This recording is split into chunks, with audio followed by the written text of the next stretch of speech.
झारखंड। और आप देख सकते हैं जेलकम सुप्रीमो टाइगर जयराम महतो हमसे जुड़े हुए हैं, इनसे जानने का प्रयास करेंगे। दादा, आप बताएंगे कि आज सभी अन्य दल आपके पीछे पड़े हुए हैं, आपके लोगों को खींचने में लगे हुए हैं और कहीं भी झारखंड का भला देखना नहीं चाहते, क्या बोलेंगे?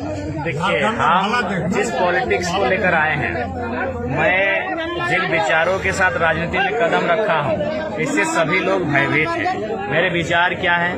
मेरा विचार है ब्लड रिलेशन में टिकट नहीं जाएगा।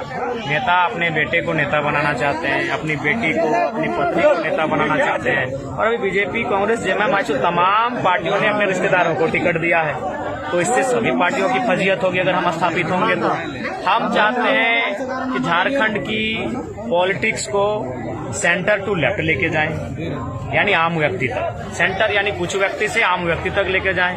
अगर हम पॉलिटिक्स को कुछ व्यक्तियों से, खास व्यक्तियों से आम व्यक्ति तक लेके जाएंगे तो झारखंड की इकोनॉमी यानी धन संपदा भी कुछ व्यक्तियों से आम व्यक्ति तक जाएगी। आज अगर हमारी गरीबी, पलायन, बेरोजगारी का कारण है तो केवल और केवल यही है कि हमने पॉलिटिक्स को सेंटर में जमा कर दिया है, और पॉलिटिक्स सेंटर में जमा होने के कारण इकोनॉमी भी सेंटर में जमा हो गई है। इसलिए जयराम महतो जैसे आइडियोलॉजी से आया है, सबकी वाट लगी है और सही में उनकी फजीयत होगी जिस दिन हम पॉलिटिक्स में स्थापित होंगे।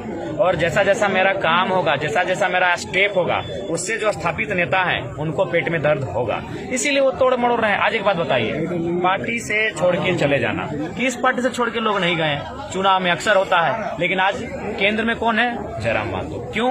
न सबकी हालत खराब है, किससे? जयराम महतो। आप किन किन मुद्दों पर झारखंड में चुनाव लड़ रहे हैं? देखिए, मुद्दे अनगिनत है। हमने मैनिफेस्टो भी 75 नंबर क्रमांक के साथ जारी कर दिया है, तो मुद्दे तो बहुत सारे हैं, लेकिन उनमें महत्वपूर्ण 1932 खतियान, ऑब्लिक 1964 खतियान के आधार पर एक मजबूत स्थानीय नीति हमारा मुद्दा है।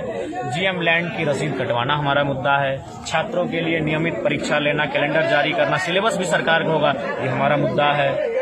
महिलाओं के लिए केजी टू पीजी की निःशुल्क पढ़ाई, ये हमारा मुद्दा है। किसानों के लिए उनको बेहतर सुविधा मुहैया करवाना ताकि वो खेती में धान के साथ गेहूं की ओर बढ़ सके, ये हमारा मुद्दा है। सिंदरी विधानसभा से ज्यादा एक आपको महिला को टिकट दिया था, उसके विपक्ष में बहुत बड़े बड़े पार्टी के सामना पे कैसे करेंगे? वोट के लोग ये भी बता रहे हैं कि महिला है, उसको अगर वोट देंगे तो फिर कैसे हमारे लिए कुछ काम करेंगे कि वो महिला है? ये महिला तारा देवी जी भी हैं, महिला कल्पना सोरेन जी भी हैं, महिला ऐसी बहुत सारी हैं झारखंड में चुनाव लड़ रही हैं, सांसद, विधायक हैं। तो जब वो महिला हैं, ये भी महिला हैं, और हमें नहीं लगता है कि अब आप 21वीं सदी में जी रहे हैं और महिला पुरुष में अगर इस प्रकार का भाव और विभेद की सोच रखते हैं, ये दुर्भाग्यपूर्ण है। इसीलिए उषा महतो फाइटर हैं, जिला परिषद के चुनाव में 13,000 से ज्यादा वोट लाई थी, यानी एक अच्छा मार्जिन से चुनाव जीती थी। अतः जब वो विधानसभा के चुनाव में लड़ेंगी तो हमें लगता है कि और बेहतर वोट के साथ चुनाव को जीतेंगी। क्या रिजवान क्रांतिकारी बैकफायर करेंगे? कुछ नहीं आ पाया। उन्होंने खुद अपने लिए कुछ पल की क्षण के लिए, कुछ क्षण की खुशी के लिए, कुछ क्षण की मौज मस्ती के लिए उन्होंने अपने एक उज्जवल और बेहतर भविष्य पर सवाल चिन्ह खड़ा किया है। कोई फर्क नहीं पड़ेगा, इसके लिए हम लोग आश्वस्त। दादा, लोग कहते थे कि दो जिस्म, एक जान, एक जयराम, एक रिजवान, लेकिन आज उन्हीं का बदल गया जुबान। आप पहले बोले थे कि गांडे जो सीट उसमें ऑफर खुद किए थे, लेकिन वो आज भी कह रहा हूँ, हम आज भी कह रहे हैं कि गांडे मेरे दिमाग में उनके लिए था ही नहीं। उनको किसी ने फीडबैक दिया कि वहाँ कल्पना सोरेन जी लड़ेंगे, और ऐसे में आप लड़ेंगे तो राज्य का माहौल आप पे केंद्रित हो जाएगा, मीडिया में आपको जगह मिलेगी। इस टाइप से किसी ने उनको फीडबैक दिया। मैंने उनको आज भी कह रहा हूँ, और मैं उनको बगोदर के लिए प्रीफर कर रहा था। ऐसे में उनको धनबाद की सीट में समर्थन था शुरू में, लेकिन जब उनके साथियों ने वो कांड जो किया, बालू वाला मामला, हालांकि वो क्लीन चिट थे, आज भी कहेंगे वो गाड़ी के अंदर सोए थे, तबियत उनकी खराब थी, लेकिन उनके साथियों ने अंजाम दिया था। तो उसके बाद से उस क्षेत्र में थोड़ा सा उनका जो लोगों में जो उनके प्रति नाराजगी थी, ये बढ़ी थी, जिस कारण उनको हमने स्पष्ट कहा और उनको मैंने सजेशन भी दिया कि गिरिडीह सदर, बगोदर की सीट को आप प्रीफर करें। फिर अचानक एक दिन बात हुई उनसे, हमारी मिलकर ही बात हुई, एक दिन टेलीफोन में भी बात हुई। वहां तक उन्होंने कहा कि क्या आपकी ओर से सहयोग रहेगा, तो हमने कहा कि देखिए, जो भी चंदा हमें आएगा, अगर चंदा हमें 5 रुपये आएगा तो 1 रुपया रिजवान जी को जाएगा, 1 रुपया मोतीलाल जी को जाएगा, 1 रुपया पूजा महतो को जाएगा, ये हमने कहा था, और 2 रुपया हम रखेंगे अगर कहीं से सहयोग आया तो, क्योंकि आप लोकसभा के चर्चित चेहरे हैं जिन्होंने बहुत मेहनत किया था। लेकिन वो दावा करते हैं कि हम बोकारो और टुंडी से दावेदार पेश किए थे। नहीं, बिल्कुल उनकी दावेदारी का सम्मान करते हैं, लेकिन वो बालू वाला प्रकरण टुंडी में ही घटित हुआ था। उनके साथियों ने वो घटना सत्य, उनके साथियों ने घटित किया था। तो ठीक है, हमारी जनता का माइंड लेवल सोच क्या है आपको मालूम है। एक ऑडियो वायरल होता है, जनता हताश हो जाती है। एक फोटो वायरल होता है, जनता हताश हो जाती है। जबकि उसमें ये सच्चाई है कि उनके साथियों ने किया था। आज भी कह रहे हैं रिजू भाई उस कांड में, बिल्कुल हम उनको आज भी कहते हैं वो निर्दोष थे, लेकिन ये तो सच्चाई है कि उनके साथियों ने किया था। क्या जयराम के लिए सम्मान कम हो जाएगा क्या अल्पसंख्यक के दिल में रिजवान के जाने से?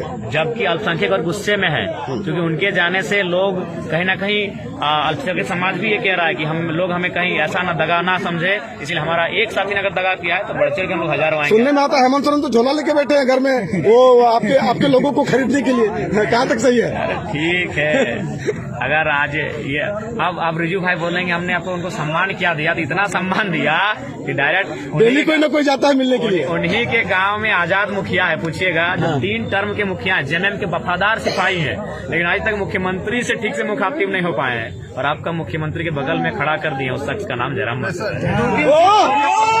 आपका दोनों सीटें क्या चर्चा प्रोटोकॉल के खिलाफ आपने दिया है, आप पे आरोप लग रहा है पैसा लेकर टिकट बेच दिया। अरे भैया, पैसा जो आदमी 10 गो विधानसभा का सीट ठुकरा दिया हो, जो आदमी राज्यसभा का टिकट अपनी जेब में लेके घूम रहा है, मेरे मोबाइल में मैसेज अभी भी दिखा देंगे, उस आदमी को पैसों से नहीं खरीदा जा सकता है।